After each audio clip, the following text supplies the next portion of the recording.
The authority of life, the authority over psychic conditions, is vested in the immortal and beauteous patterns descending from the heart of God.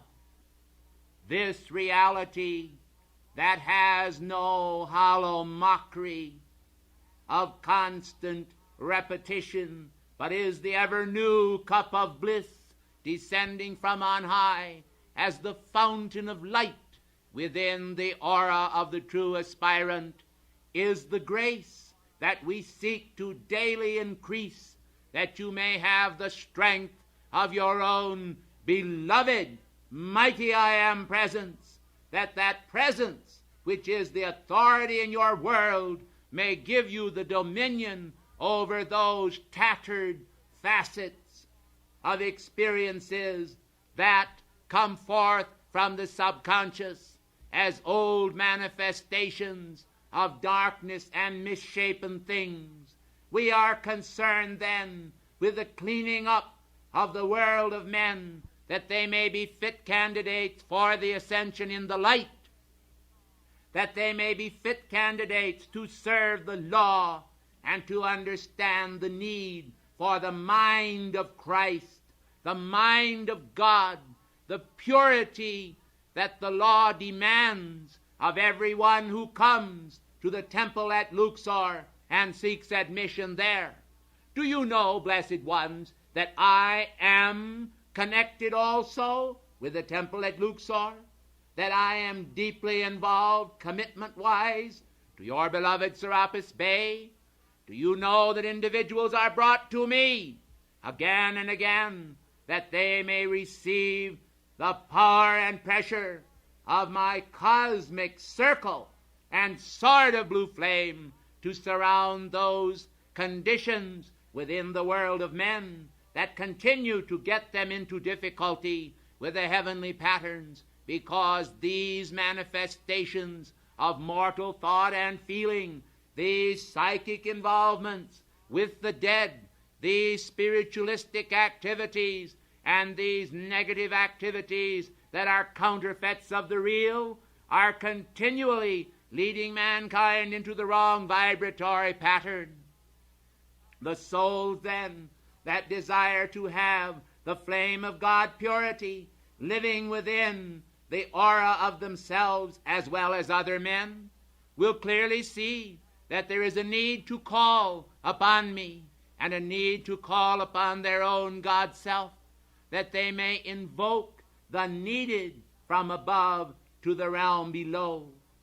These calls, blessed ones, are mighty and magnificent.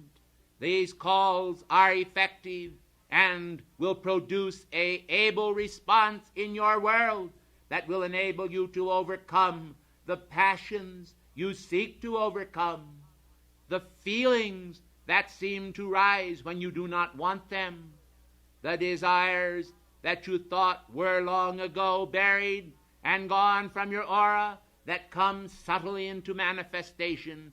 These will yield to my cosmic circle and sword of blue flame. For ours is a special quality of the divine power dedicated to the freeing of mankind from psychic emotional upsets, designed to create in individuals a feeling of freedom from fear and darkness, a feeling of the light and of airiness, of spiritual buoyancy, of joy and understanding that they must press on to drink ever of the fount of divine grace. You cannot afford, blessed ones, to yield to the powers and pressures of the outer world. You cannot afford to accept in your world those conditions that are less than perfection. You cannot afford to involve yourselves with these old psychic patterns or those individuals, no matter how nice they may be, that continue to recreate these old patterns and continue to follow these discordant manifestations which are ever in the world masquerading as though they were the truth in action.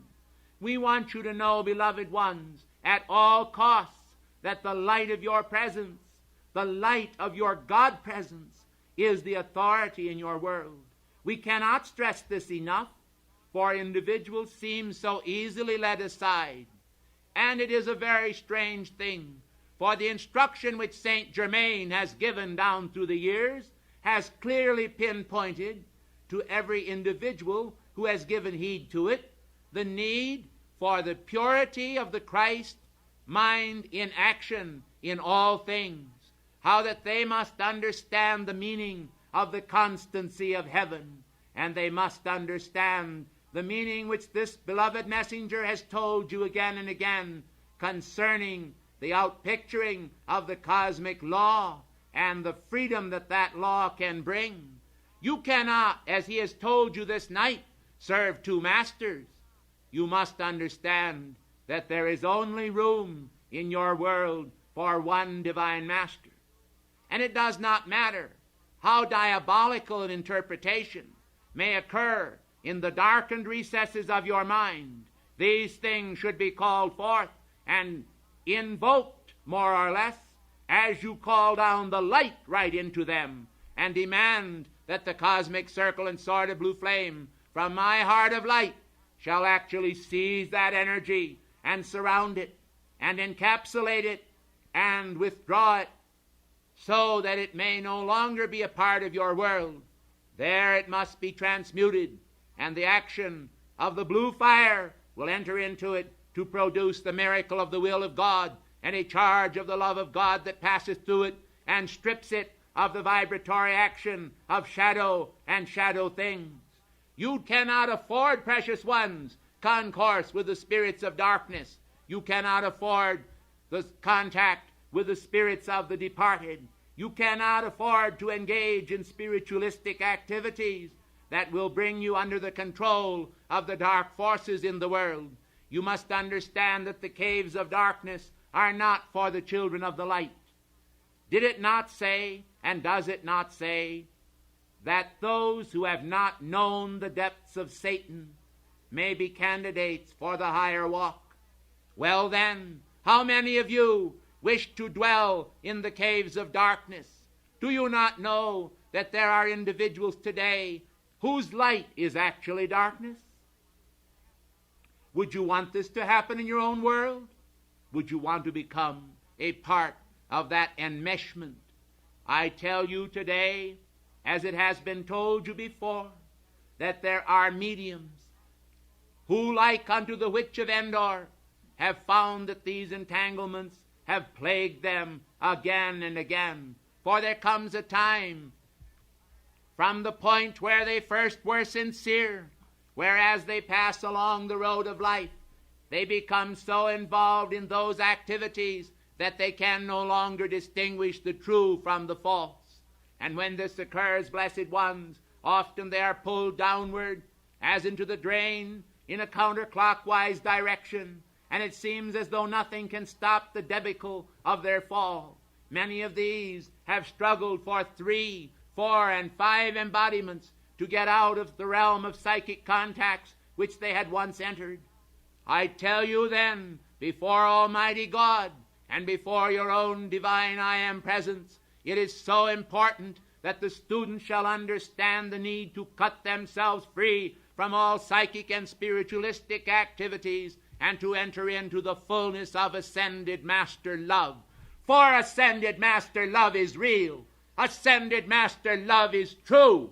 Ascended master love is all-enfolding, and it is the full sufficiency of the cosmic law integrating mankind into the force field of pure light and removing from him those splotches of darkness that are blots upon his path of progress.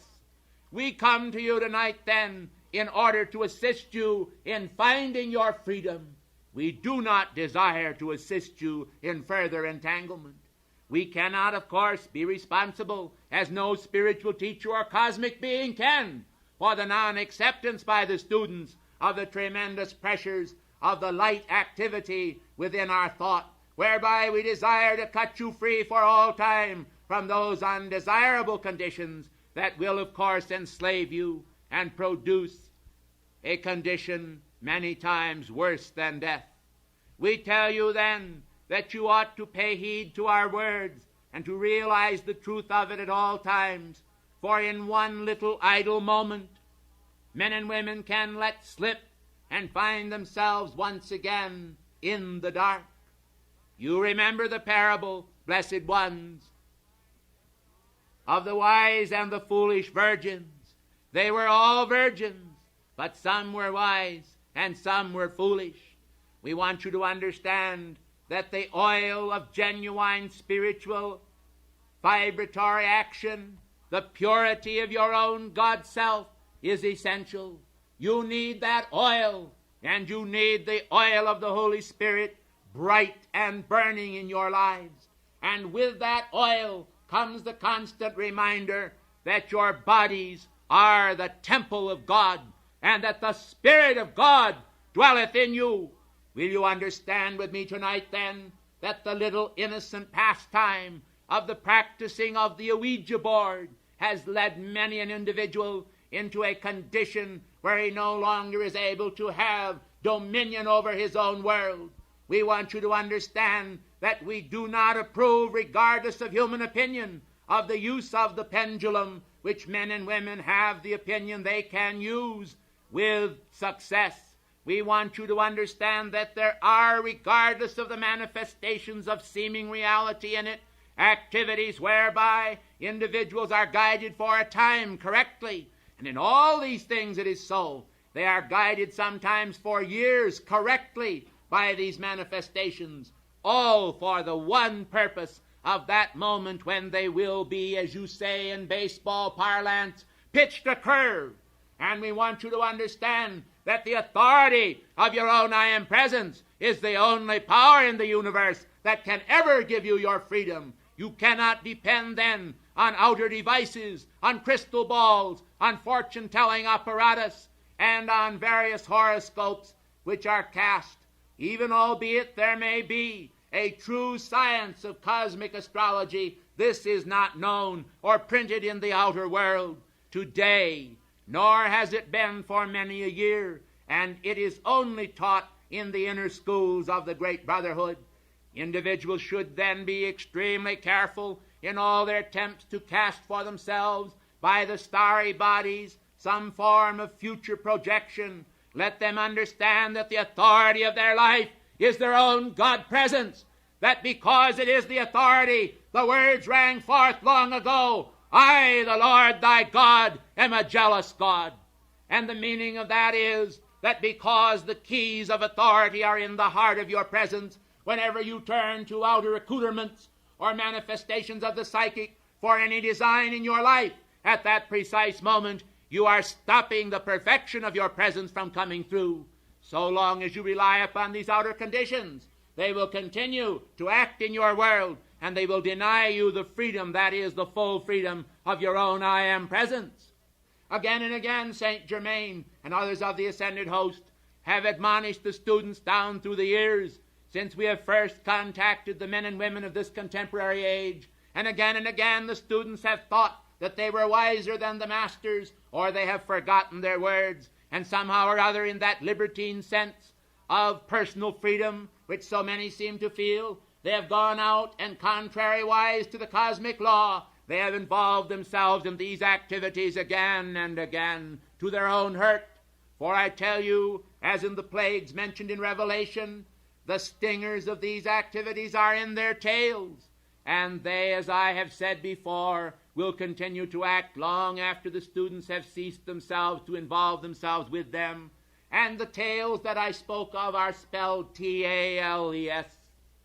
For we are referencing here the tales that they tell, to the students, saying this individual and that individual by this or that divining rod was able to find water or gold, by this or that thaumaturgical article of manifestation was able to find some tremendous benefit in their world. We do not care whether they have found a benefit or not, precious ones, because the only permanent benefit that can ever come into manifestation in anyone's world is a benefit that has been descended upon them from the heart of their own beloved God presence, and no other benefit is permanent, and all other benefits can be taken away.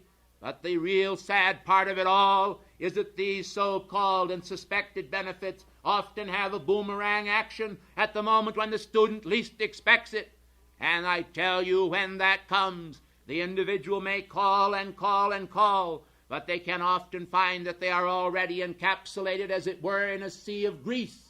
And the grease is hardened, and they cannot escape. Like a struggling bug, they wiggle their limbs, but they find that they cannot obtain their freedom.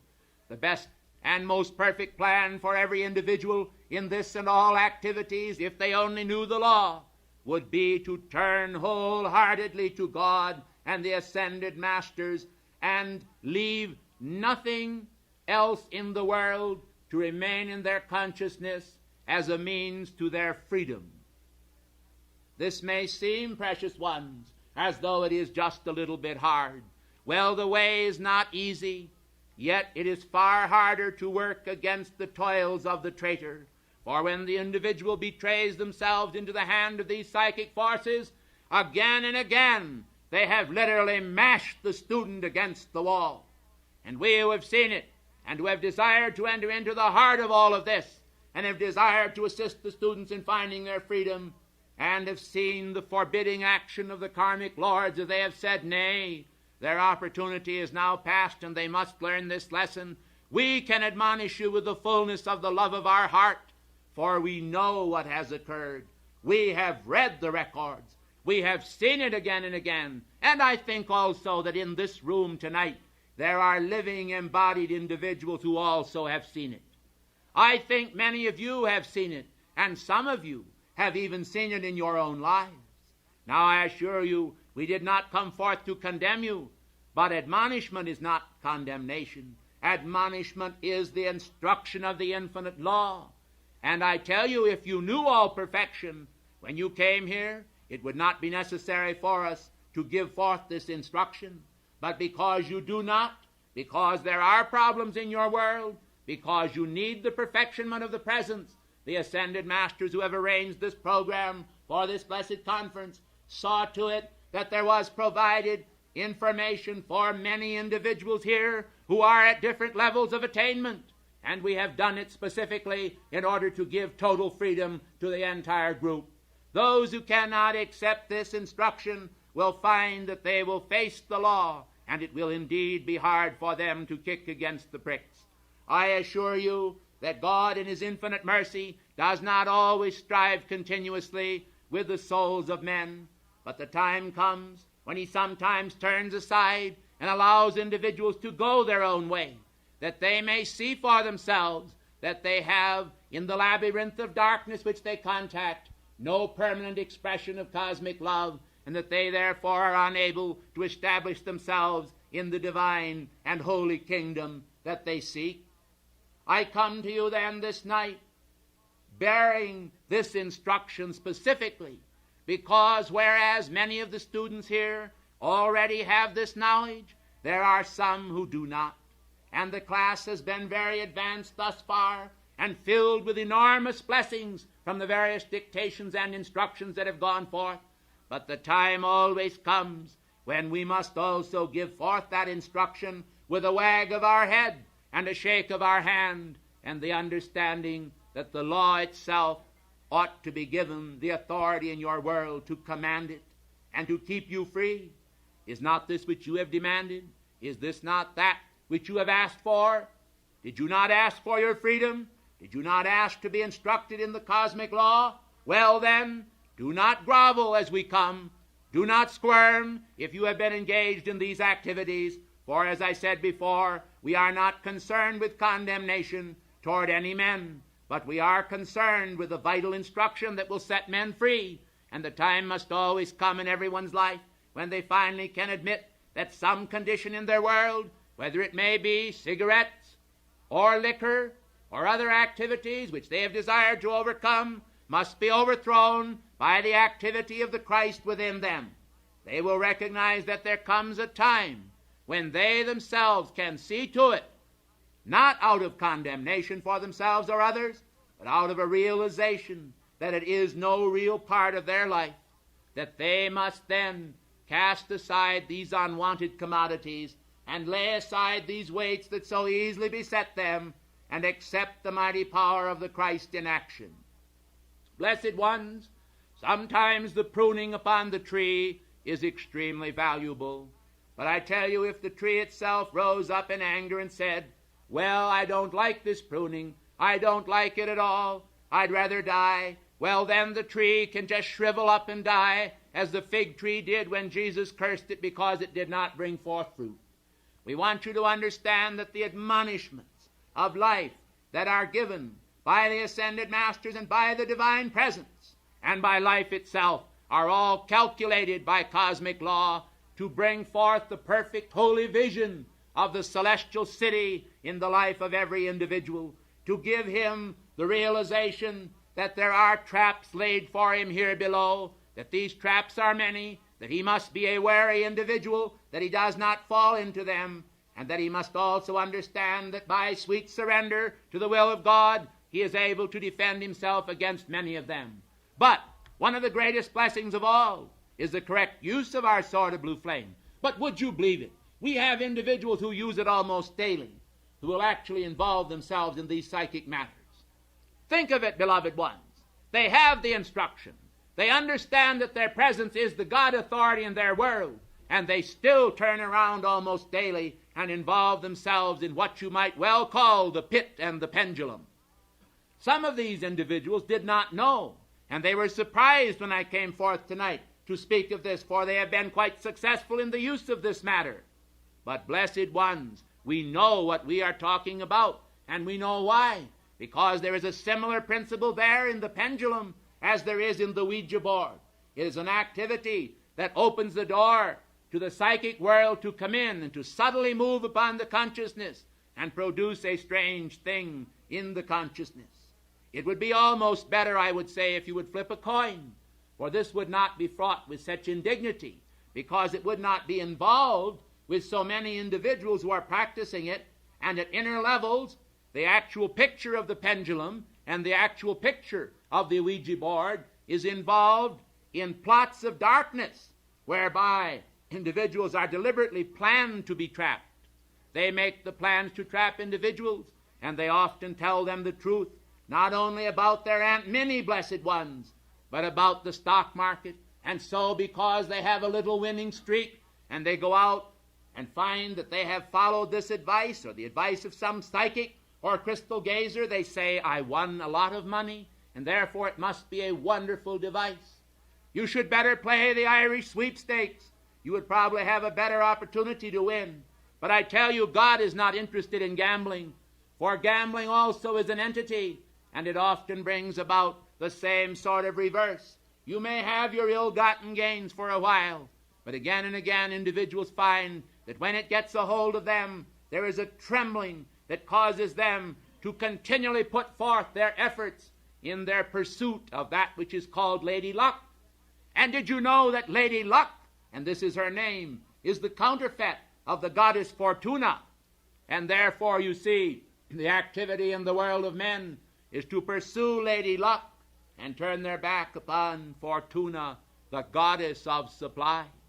Oh, if the students would only understand this, if they would only understand that their blessed feeling world can so easily accept these wrong ideas, if they would only understand that there is never going to be a time when the ascended masters will change their names, for the new names which they have received and which they have also entered into, these names are for time immemorial, and they are hid with Christ in God, and there is no desire on the part of the masters to alienate themselves from the people upon earth who call upon them under these well-known names of Jesus.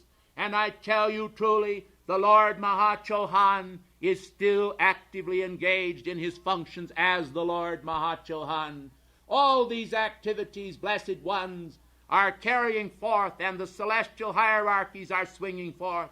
The psychic world would have you believe that the world of God is a world of constant change, where you must, of course, be in contact with these psychic mediums and various so-called messengers who are not, so that you can receive their nostrums and therefore be misguided by them. I tell you, if you would only understand the cosmic law and rely wholly upon your God presence and upon ascended Master love and law, you would find your freedom, and the entire activity would flourish in divine grace.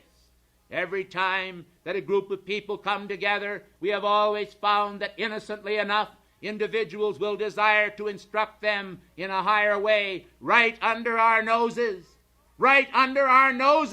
they will come forth. And this is tantamount, blessed ones, to putting their hand upon the ark of God to steady it as though it would fall. I tell you, blessed ones, that we are directing and guiding this activity, and we are surrounding it with our cosmic circle and sword of blue flame. We want you to understand, of course, that the onslaughts against the truth are frightening and terrible to mankind. But we ourselves, knowing the ultimate victory, which was foretold to you this day by St. Germain, if you will only make it live, are fully responsible cosmic individuals whose every breath is for your freedom and salvation. Do you think, blessed ones, that individuals would like to remain forever in the same situation they were in? Do you not think there has been some benefit to mankind by the science of reading itself? Well, precious ones, would you like to go back into the time of your life when you could not read or write? Would you like to go back into the time when you did not know of our existence? Well, this is what you are doing when you accept these psychic manifestations. For the moment you begin to muddy the screen of the mind with those conditions, at that precise instant, those activities start in the force field of your individual world. And what they do is a frightening thing at inner levels, for they bring with them many other demons besides themselves, and they bid them enter your world. And by there is no longer any semblance of sanity or reality, and many times individuals find themselves, before they know it, non-compos mentis or senile, because the light of God that is able to keep them actively engaged in the Christ consciousness is no longer able to shine through their world. I tell you, every blessing that you have ever had has come through the light of God. And if you will only understand that, you will never let go of God's hand. And you will understand that those who do embrace it and hold it are also close brethren to us. And you will realize that the light of God that never fails is the certification of your freedom, both now and always. If I have seemed severe tonight, you must understand that this has been a request from the Karmic Board, for we cannot any longer afford to dally. We cannot afford to allow individuals to disturb other individuals whose eyes are fixed on the goal of their ascension in the light. And therefore tonight, regardless of the dark forces that have sought to come in at the supreme moment of your victory, when you had won, so to speak, the victory in Santa Barbara, the dark forces sought then at that precise moment to ride in, will you understand, to ride in on the wings of your victory, for just for a moment you were somehow just a bit overconfident, not of the property, but of all things. And in an unguarded moment, individuals, as the goddess of light full well knows, can easily be trapped and therefore brought into those activities of darkened minds.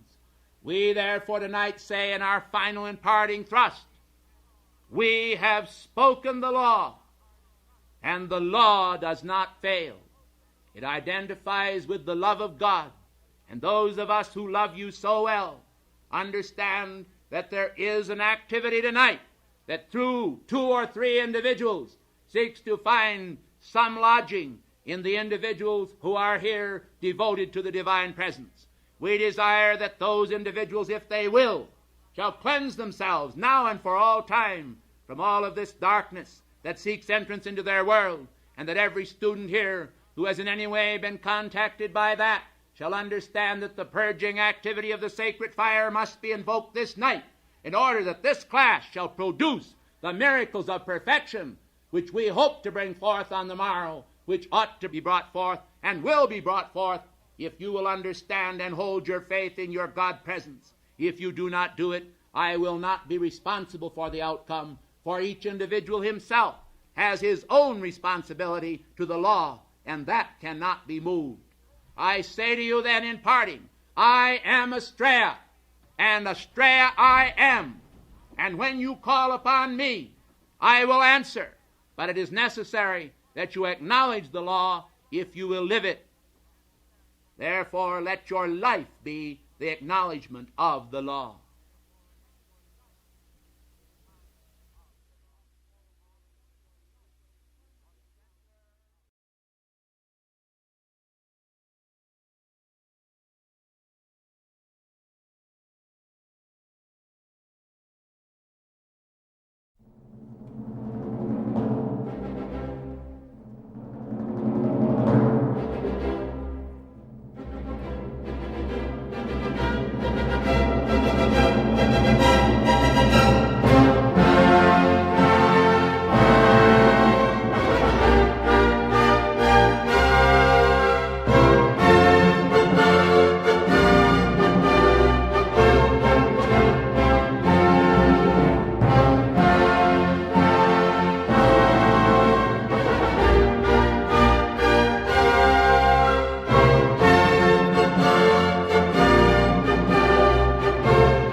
Brethren of the sacred flame, I come to you today to speak concerning the subject of mankind's attitudes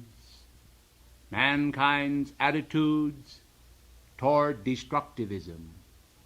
For in the world today, there is entirely too much destructivism in manifestation and existing within consciousness, and we are concerned with the stopping of the flow of that energy, and therefore as we address ourselves to the keepers of the flame fraternity, it is in order to evoke in you a response of the cosmic constructivism of God as counterpoint to that which presently exists in the world. I will give you an example. An individual hears that someone has inherited a vast sum of money, and immediately relatives all over begin to manifest their jealousy and to seek how they themselves may come into a portion of it. We would like to point out to you, without giving further examples, that this can be carried on almost ad infinitum. The human race itself, by its destructive, jealous momentums and other activities involving the ego, is constantly creating and sending out into the universe feelings of destructivity and projections of malice. I also want you to understand that there is something about this that carries over into the world order and creates in the structures of nature destructive intents and malintents. Now, if you will stop and think about it for a moment, you will see that there is a reason why I am coming forth this day, in order to show you that I am the advocate of constructivism, of positivism, and of the manifestation in man of joy in connection with that which he does that is benign. I want you to understand that throughout the earth, whenever a great man dies, there are in most cases as many people who cheer because of his death as who regret it. When you understand this tremendous momentum, the power of the mass crowd, it is almost a general malaise and hypnosis, you will recognize that the destructive intent of mankind in humanity is frightful indeed and ought to be stopped. And I think, therefore, that in the future we will perhaps expect that certain decrees to stop this awful momentum and to turn it into the power of constructive thinking and right ideology will be brought forth. As I speak to you today, it is with a deep sense of abiding gratitude for the majesty of the wholesome attitude of your hearts in this day, seeing to it that the concept of your beloved El Moria will become a cosmic reality. I want you to know then a little bit about that which we intend to do. In this blessed mother house of the Keepers of the Flame, it is our desire to enshrine a special activity to the Blessed Virgin. We intend there to create a concept concerning motherhood and for the children of the world, that is to bring forth an immaculate concept in them, transferring from the mother of the world to the children of the world those vast cosmic ideologies which will make of earth a heavenly place. You may say, the darkness is great. We say, yes, but the light is greater. And therefore the light of our purpose will go forth, and regardless of what mankind may put his hand to do that is destructive, we are determined by our own activities of light to do battle, if you will, with the forces of destructivity until they are no more, and we shall vanquish them on the point of the lance. And we shall see to it that in its place lances of cosmic light will come forth, and men will understand what that means, for they will recall how that at Eden the angel stood with a two-edged sword, and therefore they will understand that not only has man employed the sword, but God has also. And they will understand that the Word of God itself is sharper than any two-edged sword. And they will understand that man must become victorious in the battle between light and darkness. It is true, of course, as beloved El Moria said in his recent letter, that darkness is not, and that light is. Nonetheless, you ought to know that when men take light and misqualify it with darkness, it has a shadow shape imparted unto them by their own energy. We are concerned then that the students shall understand other activities that will take place at the Mother House. We are barring this place to the average students, and only those students who have been members of the Keepers of the Flame fraternity for a period of 1 year and are in good standing will be permitted to come there. We want to make it clear then that we are intending to create works of art that will surpass that which Leonardo da Vinci created, both in statuary as well as art forms, and that in time these art forms of precious inspiration descending from higher octaves of light will grace these rooms to provide such suitable inspiration for the student body as will help them to go forth and to conquer the world by the power of divine love and to bear the sword of freedom to all nations. For we are determined that spiritual power shall replace temporal power, and that spiritual virtue and the humanities shall embrace a humanity that is ready to receive it. But how shall we make them ready? They first of all must be weaned from the awful activities that today are taking their energies. I ask you today, in 1 second you could almost do it, to make a casual observation of the world and to recognize what the world is putting their energies into. Do you suppose for one moment that those things which they are sustaining today by their momentums are worthy of permanence or of eternal life? Do you think that they would provide them the fires of inspiration that the cosmic gifts of God will do? Certainly not. And therefore, what is really important is that the soul of humanity shall go free. And if the soul of humanity is to burst its chains And cosmic reality, which is the dream of God for every man, is to become the breathing reality in man. It will be because men and women of the Spirit have given of their heart's devotion to the cause of freedom's flame. We, in higher octaves of light, have not hesitated over the years to build momentums of constructive endeavors for all peoples. And in spiritual emulation of our challenges, you too will walk the road that we trod, and you will find that it leads you straight to God. We come to you then to say that this way that leads to God is not of necessity a thorny one. For as the years pass, the Lord Christ and every avatar has said, we must bring greater sunlight into the lives of the aspirants. We must make the path easier by that which we do. And this is the father-brother concept. It is the concept of progressive revelation, whereby in each succeeding generation men seek to erect temples more nobler than the last. And therefore it is possible for you to grasp this day those cosmic principles that will help you to better hold high the torch of freedom, and to understand that we are a living, breathing reality, a fraternity of the Spirit that beckons to all men to come and go this way we go. For it is the way of peace, the way that Christ has said, ye know. It is the way through which man can evoke the flow of crystal streams from Elysian hills, from fountains of cosmic illumination, and find his peace in so doing. For men are then no longer tethered to the earth as a wooden peg driven deeply into the ground and bowed down, as a bull, as it were, with a ring in his nose. But instead they are able to look up and see the sun and aspire to it and say, my Father, give me this trinket that I may wear it about my wrist. Do you see, blessed ones, there is nothing so great in the entire universe that cannot, blessed ones, become your own. For you can literally dangle the worlds even from your hand as though the worlds were only yo-yos.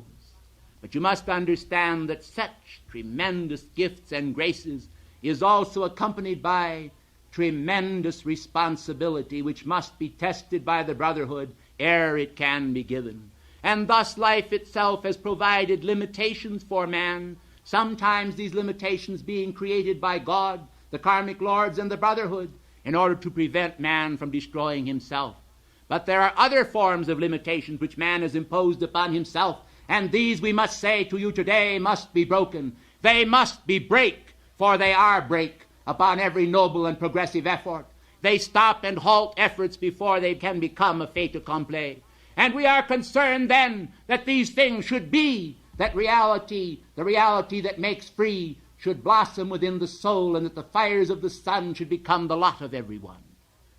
And if this is to be, it must be because of such sweetness in the soul as to cleanse itself from every aspect of malice and terror and destructivity. For destructivity is a frightful thing. It is multiplied on a world scale. It is frightful because when individuals are lifted up into world prominence, there are always those of unsound mind who plot their death or destruction. And in your time you have witnessed the assassination of any number of great world figures. And I assure you that this too poses a problem for the governments of the world and the peoples of the world, who are frightfully ashamed within the social world itself of these things when they happen. For they seem to happen as the result of certain unsound minds, but I tell you they happen with the consent of millions. And therefore destructivity must be stopped, it must be halted completely, and it must be replaced by the bonds of such a sweet love of constructivism as will enable the people of this age to change the destructive momentums. And therefore, whereas we have said that the dark cycle will start on January 18th, 1969, unless mankind does something to reverse it, we are this day mindful of the tremendous gift of your love that you have given throughout this class, and we are hopeful that something can be done to stay the hand of that activity of destructivity and to replace it by a constructive momentum that will sweep the world with the torch of God's love. This can be done, we are convinced of it, For if a certain segment of humanity can accept as you have the tenets of our existence, the understanding of our aims, and the fire of our love, why not more in the world? After all, even today you are witnessing a phenomena of the dissolution of religious activities by a deliberate plot created even in the minds of the scientists who have leveled frightful criticism against the Pope. We want you to understand then that this form of criticism is actually directed against all constructive endeavors, for it is actually the manifestation of that beast which you have heard should come, Antichrist. And it must be attacked with the full fury of the blazing white fire from the central sun.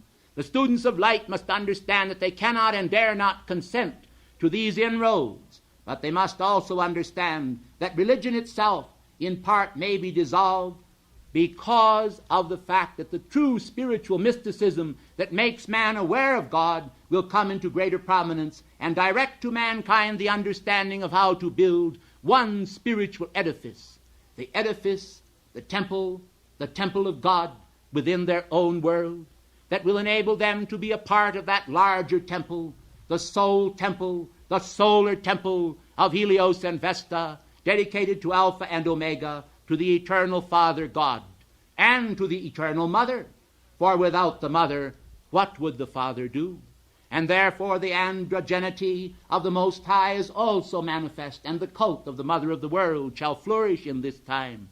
And men shall understand the meaning of the skirts of the Blessed Virgin, and many shall desire to touch the hem of her garment. And they shall recognize that the spiritual appearances that have occurred recently in various parts of the world are also an attempt of heaven at great cost to bring to mankind a restoration of their faith in those integral spiritual matters that are the foundation of the culture of the new age. We come then this day to cultivate anew in you an awareness that you must not permit dark forces to take a hold of your consciousness and minds. You must not let some puny, trivial thing occupy your minds and cause you to have and to breathe destructivity against the messengers or the activities which they are seeking to bring forth in our name. For I want you to know that they are the target of almost every foul thing which is envisioned from dark levels in the subterranean worlds, and evoked even through those who claim to espouse our cause and utter our name. We say that the shames that they have created against these messengers shall ultimately come to their own doorstep for redemption, but that will not stop the car of juggernaut which they have created as it runs downhill and seeks to dethrone the very activities of salvation to the planet which we have sought to create. Therefore you must ever be on guard to understand that every activity of light that we have ever founded in all times whatsoever has come under the attack of the ignorant masses, manipulated by the powers of darkness who have sought to dethrone it. As keepers of the flame, it is your solemn and sovereign responsibility to protect the messengers, to protect the summit, to protect the keepers of the flame fraternity, and every holy endeavor by a great flare of cosmic constructivism issuing forth from the fount of your soul and restoring to mankind the power to overcome the beast whose number is 666 and replace it by the magnificent number of cosmic perfection, 333. A time, and half a time. The hour is come, the hour is come. The chime has rung, the bell has rung, and life has sung, yea, life has sung. There is today, then, a spirit of beauty descending to the world from the fountain of freedom in the heart of the great central sun. And as it comes down, spinning golden and purple ribbons toward the earth, I assure you that it will envelop this planet for this entire year from this day forward, until mankind will be made to seek and to know the passion and power of freedom as the blessed Czechoslovakian people have. And they will understand that nothing that chains them, nothing that binds them, nothing that creates in them the power of the bondsman or the slave ought to be permitted to exist. And the world must go free from her own shackles. And you are given the responsibility to do what you can. You say you are few by comparison to the many. I say there were 12 with the Christ, and the impact of Christendom has shook the earth to this day until the dark forces compromised it by breaching the wall and going around it. But we today are coming back toward that line with our fiery swords drawn, with our steeds ready, and our power gathered together. and we breathe the flame of freedom forth. It is in your heart, and it glows in the heart of the world. I thank you in the name of the house of Rakazi, and in the name of that blessed land, Transylvania, my own land. The world is my country, but that is my home. I thank you, and I adjure you toward the holiness of the Spirit.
Flowing radiance from God's heart, release now thy flame, and impart to these children, seekers of thy love, a sense of thy abiding self.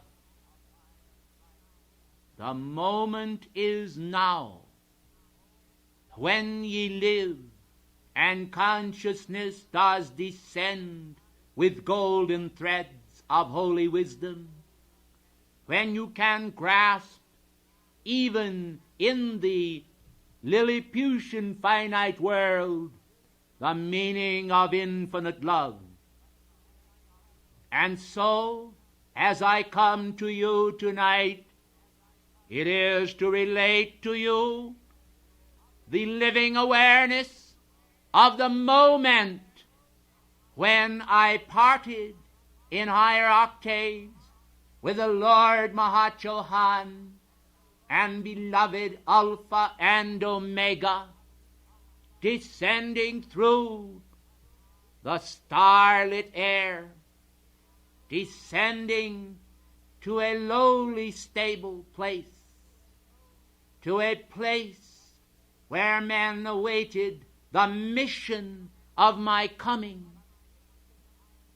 I came as the sun principle of living flame before Alpha and Omega, and their hands of infinite love burned yet upon the aura of my head. I felt the holy breath of the Lord Mahachohan, breathing the gentle breezes of the Holy Spirit to permeate through the substance of my being. And then I saw the turning world in space and descended downward, downward, accompanied by myriad angels, for I was not then left alone, but I came with the glory of the infinite mystery. And as I descended, I saw the hearts of men below, hearts that glowed with hope. For had not Messiah been promised? Had not the prophets foretold that I should come? Of the seed of David, of the root of Jesse, that I should descend, that I should be born, and be called dark but comely, O ye daughters of Jerusalem, that I should descend, and that I should come, that I should manifest and be born, to be called Wonderful, Counselor, the Prince of Peace, and the Mighty God. These titles were far from me at that moment, for I was imbued with the spark of the mission. My concepts were those of service. They were concepts of how can I alleviate the misery of humanity, scattered as the flocks upon the hillsides of the world. How can I bind together Parthians and Medes? How could I bind together Jews and Gentiles? How could I bind together the men of Asia and the men of Europe? How could I bind together all of the people of the world, the uncivilized tribes? For they all registered within my consciousness. And I saw the earth reflecting the pale glory of the sun. I saw all of this from afar, and I descended now into the holy atmosphere. I came yet unborn, and then I saw her form, Mary, the mother, Mary, the tender one, the heart of the Magnificat. I saw her aura, the beauty of her light, and the protecting love of Joseph. This was a tangible reality to me, for it was that which I sought to see and to behold, that already souls were anchored below, awaiting my coming and assisting me in the fulfilling of my mission. For from the beginning, the moment of my descent, I was already a grown shepherd boy. I was already the good shepherd. I was already tending the flocks in my mind and heart, and I knew that soon a strange oblivion would overcome me, a moment of dizziness, a moment of whirl, and then I would be cast within the flesh form of a tiny babe. They would hear my gurgle and low cry, and they would say, "He lives," and the shepherds would come, and the wise men of the east, and Herod would seek my life. And so the battle from the beginning was taking shape. It was a mission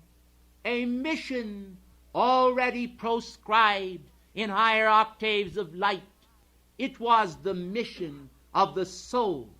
It was the mission of each one, of each heart.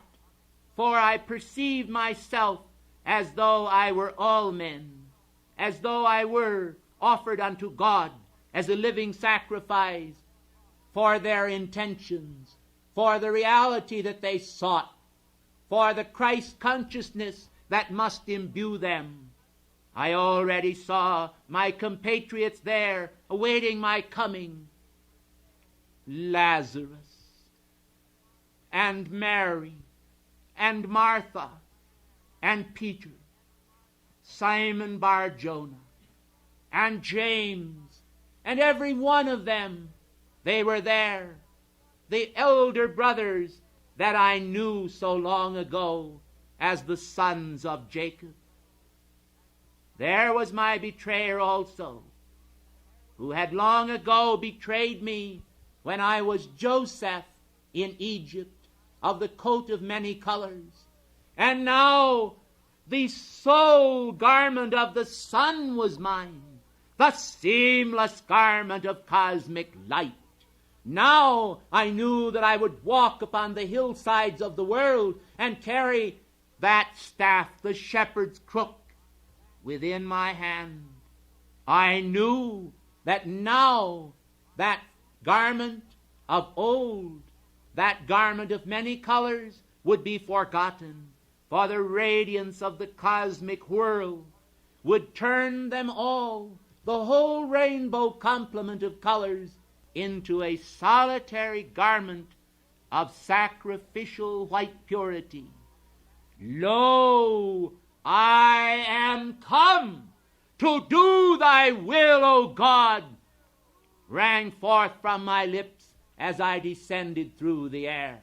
Lo, I am come to do thy will, O God. And the sense of mission was hot upon me as the breath of the Almighty Father lingered just behind, saying, Go forth, my son, go forth and show them our radiance. Show them the meaning of life. Be an example in this time and the fulfillment of ancient prophecies, and teach them the law, for thou art the lawgiver. This is my only begotten Son, in whom I am well pleased. Rang in my ears the voice of God, the voice of cosmic reason, the voice of reality, the light of the star of hope, the light of the hearts of men, all of this blended as a kaleidoscope, as a paean of joy. It rang forth in the chorus of the angels. It echoed through the sky in the Glorio, in Excelsios Deo. Behold, the Lord has come. I felt no sense of divine majesty even then, for I felt only the sense of mission. I felt the sense of humility in the strange surroundings, in the low of the cattle, in the cognition of the coming of the shepherds, in the straw bed in the manger. All of this was a reality of humility. And I came joyously, singing of heart, into the world. Upon my lips yet the Psalms of David, which also was my own radiant life. I came then to wear that crown, not as the world does, but to wear it as service, and it turned into a crown of thorns. For the way was not easy in my mission. The way of teaching men the law of love was not an easy thing. And when I sought to illumine the minds of the apostles, and I watched how strife did ride in, and they were so easily turned and perverted from the law of harmonia, the law of love. Oh, blessed ones, there were moments when I did indeed seek the blessedness of sleep, even in the boat itself. And while the waves did rage, within my soul I found the assuagement of divine peace shining, and I found the consolation of communion with the Father, a solace of cosmic reality. This is your own beloved I am presence. This is the fashion of cosmic reality for every man, to be imbued with a sense of mission, not to sell his soul for a penny or for a farthing in the marketplace, but to understand that the reality of the mission is everything. Individuals are so frightened, like little birds, and I remember now how one day I did pass outside the carpenter shop of Nazareth, and I found a wounded bird. This wounded bird was hopping about in the grass, and it struggled in fear to run from my tiny barefoot feet. But I reached down with love in my heart, and the little bird felt the passions of my love, and he was stilled, and I gathered him into my hands. And then I noticed that his little heart was still wildly beating, for there was a residual fear that even my love could not drive away. And so I say to you that I am so aware, as are the heavenly host, that there are times in your lives, O blessed ones, as you seek to fulfill your missions here upon this planetary body, how that even when the hands of God are clasped round about you, and his love surrounds you as a holy radiance, there comes within your own heart the fear vibrations of the world. What will happen to me? Will I die? Will I be destroyed? Will I lose my soul? Will I please God? Have I pleased God? What can I do to inherit immortal life? The cries of the world, the passions of the world, the struggles of the world, the vibratory actions of the world, these are immense passions, for they are true and they are real. But the hand of God seeks to heal these passions, to cease the struggle in every life, and to forge links of cosmic identity between the smallest monadic individual living upon the planetary body, who will recognize the wholeness of his life because his life is God's. Take no thought then for your life. Take no thought for the morrow will take thought for itself. The love of the Father, even for the sparrow who falls, was taught to me that day, for it was but a little gray sparrow I held in my hand. And so, as I passed through the days with Mary and Joseph, and as I grew up there amongst those people, a strange spectacle at times, for I could not conceal from them a little of the light of heaven. I could not conceal it beneath a bushel, for I dared not neglect that mission even at early hours. Do you recall then how at the age of 12 I did teach the doctors in the temple? Do you recall how that my parents, Mary and Joseph, did rebuke me? How that they felt this was a massive act against the authority of their world? And how I spake unto them and said, Wist ye not, know ye not, that I must be about my Father's business? How strange it is that worldly fathers do not understand the calling of immortal realms. They do not understand the breaking of the bread that cometh down from heaven. They do not understand the meaning of healing those who are afflicted, of cleansing the lepers, of raising the dead. They do not understand or witness the phenomena of life that are all around them, as the hand of God, again and again, even in this age and in all ages past, has exhibited the unusual phenomena of what you call today, in legalistic phraseology, supernaturalism. Is it so, or is it naturalism? Is it the natural manifestation of the cosmic fires, of the sun flashing forth within your souls and cleansing them, purifying them, and teaching the meaning of our love to men, that they may carry our light before men and glorify God who is above? Your great winged God self seeks to loosen now the cords that tie you to the thraldom of the senses. Your mighty God self seeks to link you with his presence. Your mighty God self seeks to invite you in to the union of his concord. And the temple of concord stands before you. The temple of consonance, the temple of harmony. And as I speak now to you at inner levels of light, there is descending into this force field, the force field of this place, a retinue of holy angels.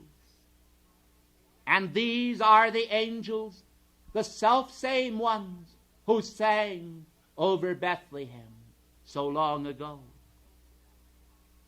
With them now, in this age, in this hour of the 12th hour, comes the God harmony.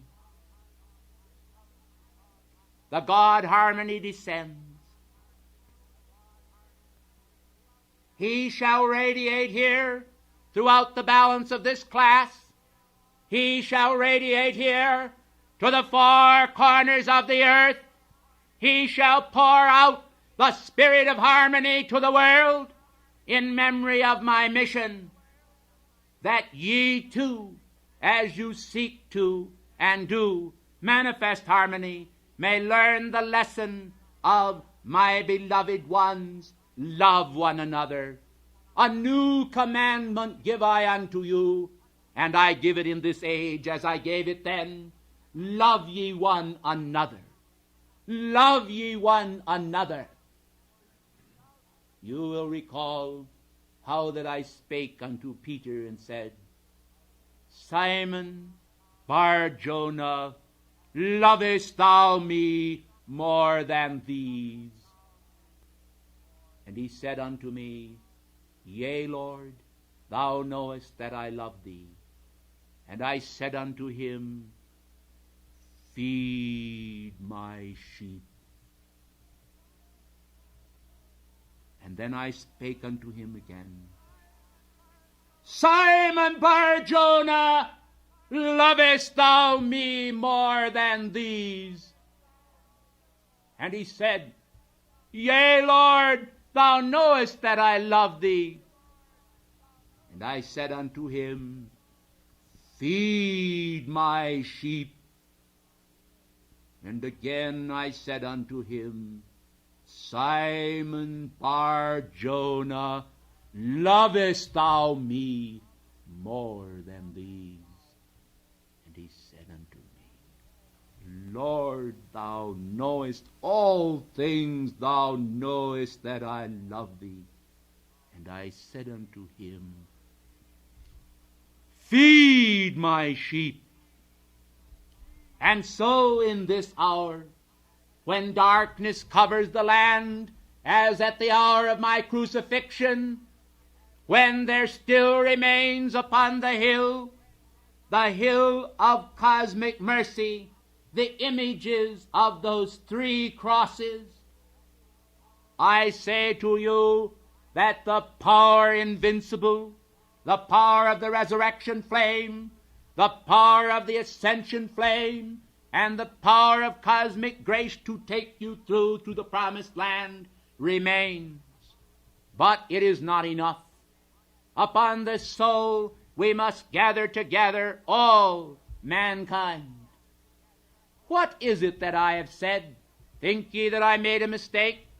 I said soul, and I referenced the planetary body, for the earth herself has a soul, a breathing soul that has been host to your life streams down through the centuries.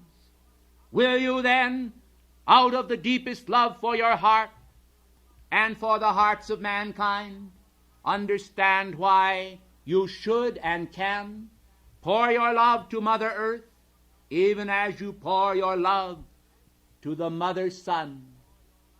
As St. Francis taught so correctly, you can speak to Brother Wind, and thus the elementals, all parts of life, can come in solemn concord into breathing reality as you become not a faction or a fraction, but the wholeness of the Father. I am in you, ye are in me, I am in the Father, and the Father is in me, and thus cosmic purpose is born. Your God presence is the answer. Your God presence has the solution to every problem. Your God presence is the comforting presence to all parts of life. And when the true mission of Christ-I-amity is understood, men will see that the awful activities of darkness that occurred in the Dark Ages, that transformed the church from a breathing instrument of the Holy Spirit into a carnal manifestation of limitation and treachery, has itself created all manners of dark creations and winged things which have gone forth with stings in their tail to inflict mankind in his lower orders, so that he has not understood the sense of mission, that he has not grasped the cardinal cosmic principles, that he has remained rooted to ideas that are archaic and that were originally distortions of the pure and pristine teachings of the original church. Let me say unto you then that a great return must come in the heart of the world to the cardinal principles of cosmic love. Today, a state of almost crucifixion has occurred in Rome, whereby the present Pope, Pope Paul, is suffering most intensely because of the fact that he has espoused a cosmic tenet and has produced it to the world, who has then turned around and rent him. You must understand how all of this is working. There are forces of darkness seeking to ban prayer in the schools of the world, and as you have now heard, even in outer space. I say to you, we shall come with our angels and with our two-edged sword that goeth forth out of our mouth, and we shall seal the lips of Madeleine Murray, and we shall seal the lips of all who will perform these activities of forbidding communion with our Father. For the hour has come when the judgments of heaven must descend, when the power of divine harmony must rend, when the curtain of the night must be raised, and the golden dawn be praised. For God is in his heaven, all is right with the world, as the world comes to understand that at the hour of midnight, when the bridegroom cometh, he cometh to take possession suddenly of his temple. For the earth is the Lord's and the fullness thereof, and know ye not that your bodies are the temple of God, and that the Holy Ghost dwelleth therein?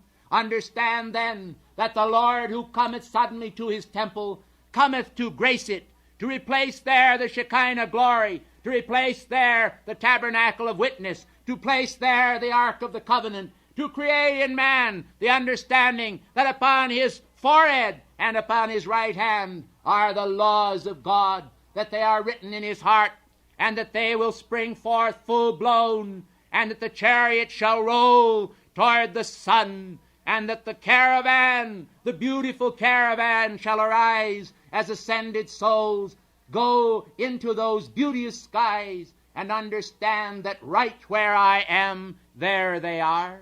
Men say, where is heaven? They say, where is hell? I say to you that right where God is within you is heaven, and right where the carnal mind is, there are the patterns of Sheol. Understand then that as we speak unto you, we come to say that the commandment of old, the voice of old, the elder voice rings out now quite clear. It is this, and you must hear, Abba, Abba, Abba, Father, Abba, Abba, Abba, Father, Abba, Abba, Abba, Father. Bless the world now with our light come again, to evoke at the 12th hour the radiance within the soul, that the shackles, the awful shackles, may be cast off, and that freedom may unfurl his banner, St. Germain, covering the margin of the world with the sundering ray of infinite freedom, the passion that he brings from the heart of God to bestow with me upon all life the blessings from on high that will end every strife and make each soul within complete and lacking nothing. I am come again that ye might have abundant life, and I have established it. Will you accept it and be free?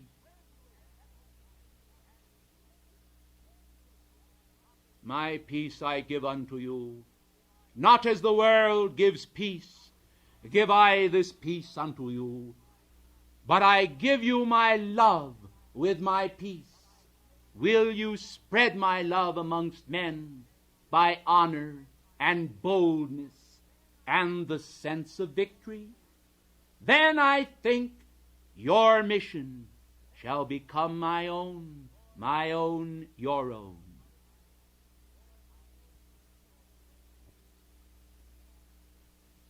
Yeshua, Eloya, Etar vi kamosal etanatoshila. Amen.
Hail, children of the golden age,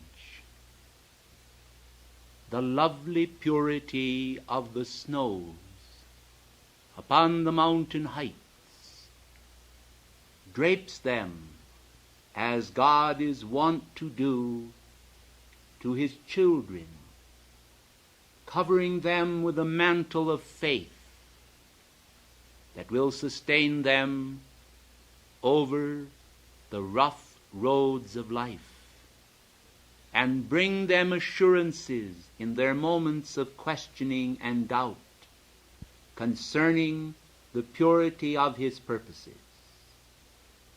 The world is filled with maya. Delusion is everywhere.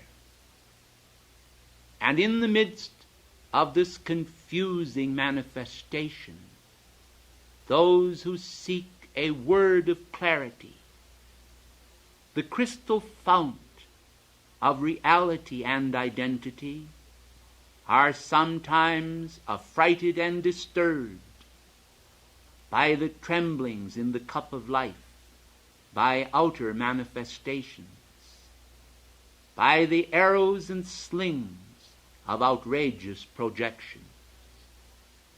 For upon the planetary body today, there are many bereft of the love of God and the care that He desires each part of life to express for other parts of life.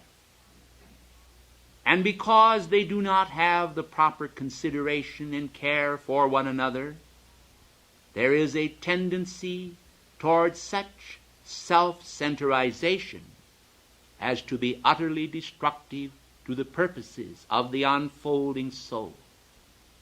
Oh, beloved ones, if you would only grasp then the principle of cosmic selflessness, and in sweet surrender drink in to the golden glow of cosmic reality, when the grace of God appears in the mind as the fire of faith, the strength of faith appears in sinews and in the will to action.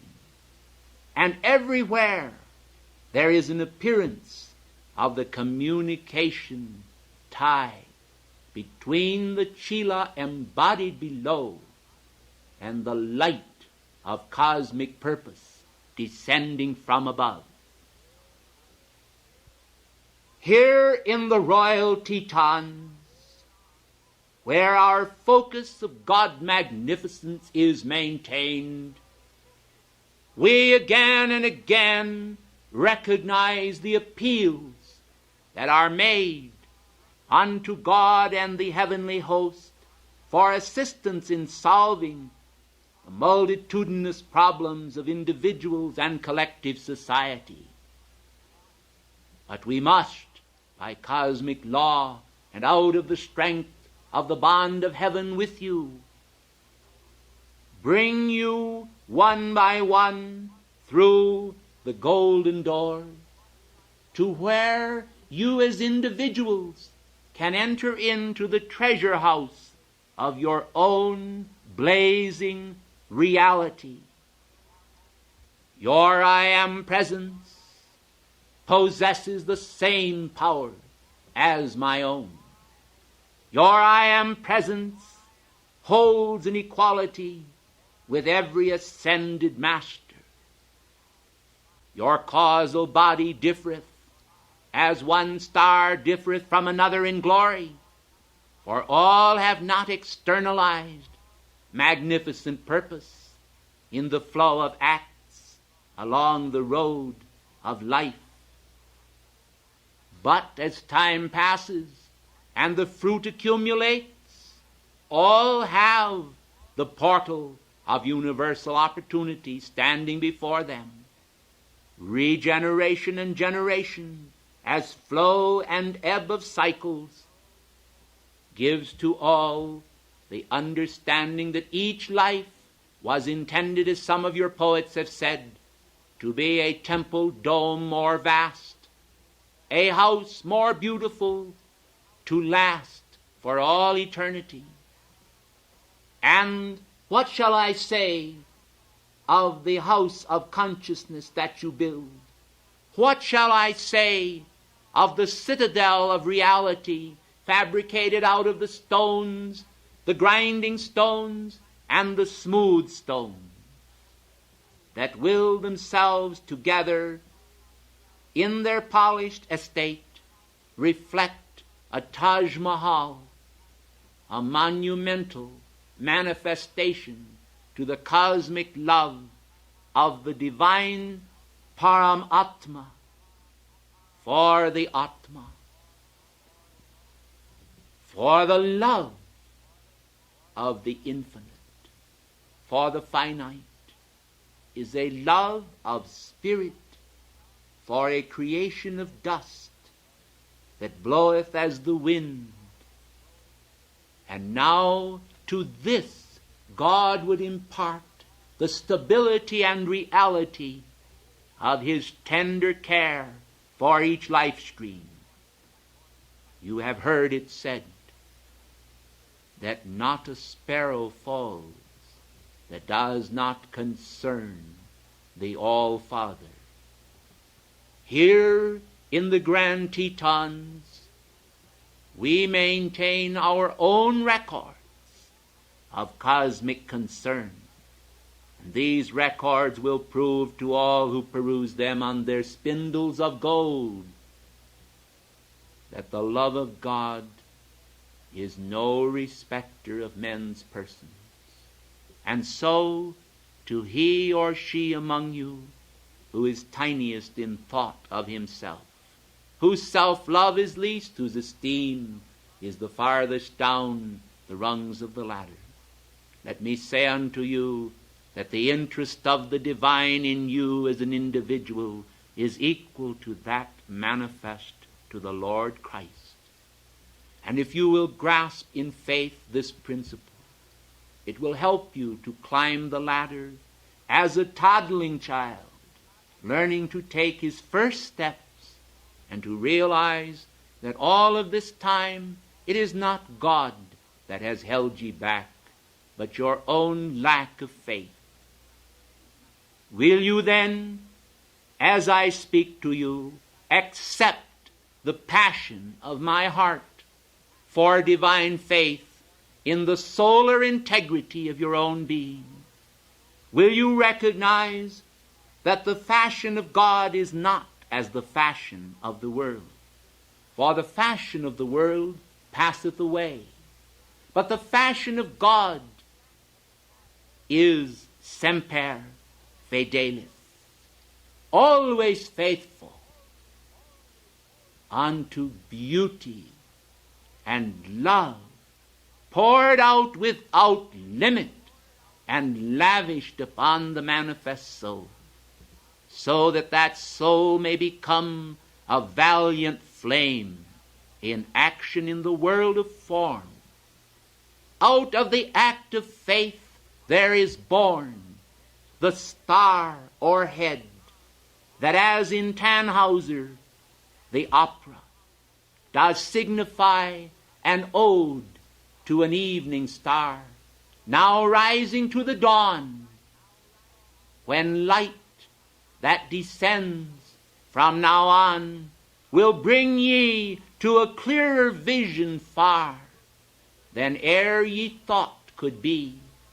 And so your blessed eyes his hands will ope to see the reality through that door that floods the soul with light. Compassion, rub the shield of God, it glistens with his honor bright. Your champion knight in days of trial is the soul of God within.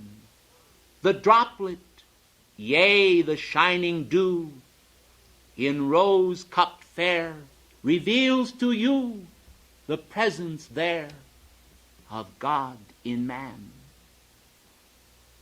His plan is lifting souls from sod. He'll hold them high and bring them safe to God. I, Lanto, in memory of all that should be, prefer to disregard that which should not be.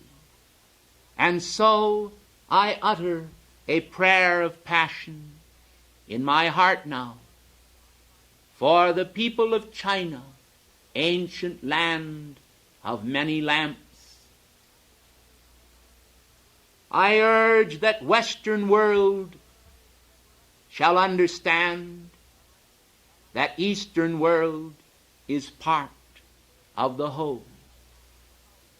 Let men then espouse a higher goal of brotherhood, that both may complement one another, and see that as the hour darkens, light is needed.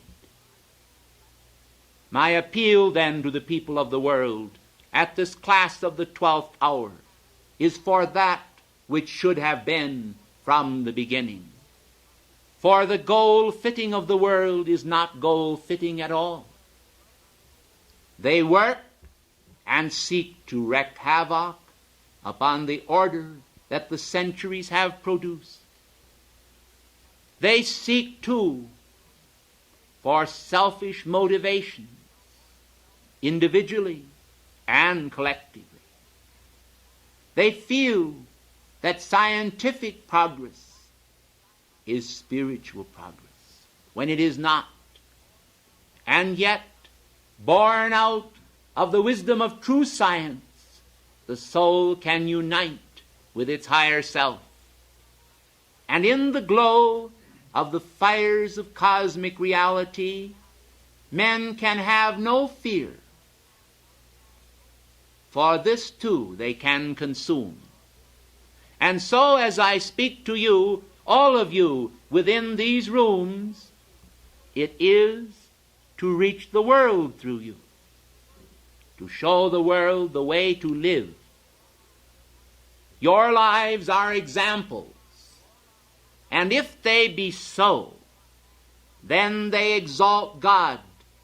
And as they exalt God, your own mighty I Am presence surges into action and complements the light in every man.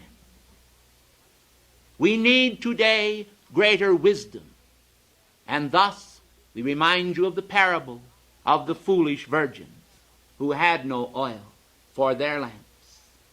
In this day, those of you who understand the value of cosmic grace to the world will understand why it is necessary that you take your place now in the echelons of heaven, not as soldiers of the world,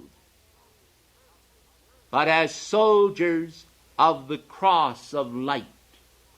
Soldiers who can bring to this world valiantly, strongly, with holy wisdom, with strength, with devotion to principle, that love which every avatar has carried. You are not living now in a day when faith, a lesser faith, is needed. You are living in a day when greater faith, beloved ones, is needed. You are living in a day when the confusing elements of the world whirl about as a hurdy-gurdy and confuse even the children of this age. And the massive facts accumulated, which even the giant computers can scarcely translate, shows and reveals clearly that man needs to establish a calm center of equipoise, a haven of refuge within himself, a temple of celestial beauty in the mind and consciousness where the thoughts of the world cannot intrude. Individuals need to establish as a base for this magnificent temple an altar of faith, not to the unknown God, but to the God they know, the God they feel, and the God that they desire to become. For whether it seems blasphemous or not to mortal men, the pure image of God was the gift he gave to the original parents as revealed in the book of Genesis. But those who understand the meaning of the allegory will of course recognize how that even the son Cain was sent into the land of Nod to take there a wife. They will realize then that the allegory was created to convey a blessed idea to mankind, an idea of the veil of Isis descending. The veil of Isis is a simple explanation. Isis is that which is or seems to be the beast that was, that is, and is to come, and that which is real, which is already created, and a finished work of perfect creation, the soul of God, the soul of man, the drop from the ocean most infinite, which all partake of, and which together makes up the ocean of world souls, the infinite light wave that buoyantly and joyously ought to reflect the perfection of God in all things. And when it does not, beloved ones, let not your hearts be troubled, neither be ye afraid, for this God who has created ye all has also made a beautiful opportunity in the circuits of life whereby you can grow wiser and wiser, wax stronger and stronger, and eventually become illustrious in the annals of heaven. Join then the heavenly legions. Join then the heavenly octaves. Join then the powers of the world to come. You need not wait. You need not tarry. You need not be imbued with the darkness of the world. You can today overthrow by a holy wisdom all the mitigating circumstances that seek to take you away from God, that seek to modify your spiritual reality, that seek to dilute your spiritual portion, your gift of divine grace. Understand then that to recognize the reality of the image of God within you and to seek line by line to draw it forth in the lineaments of life action is the will of God for all. It is the sustaining momentum of faith which will weld together a body of world servers below as above, that the legions of heaven can depend upon you in moments of darkness to rush forth phalanx upon phalanx into the world and to say to the hosts of darkness, we will not yield one step, 1 inch, 1 foot of ground to you, for we will move forward to declare that the earth is the Lord's and the fullness thereof, that the fruit of the ground is in his hand, and that out of him, yea, the rod of Jesse, has come forth a rod, even Aaron's rod which budded, and so out of the promise of infinite love comes to man the recognition that the spine is the spine of purpose, that there upon the bud blossoms the sweet flower of cosmic reality upon the staff, and that this is a symbol of immortal life, that caduceus light with wings of song raises the heart to the passion of divine joy, singing all day long, I am within thee, humming now and spinning as a wheel. I weave upon the looms of life my joyous God appeal. I am the Father and the Son, the Holy Spirit too, reality divine all one. I come, I come, I come to you. Peace be upon you.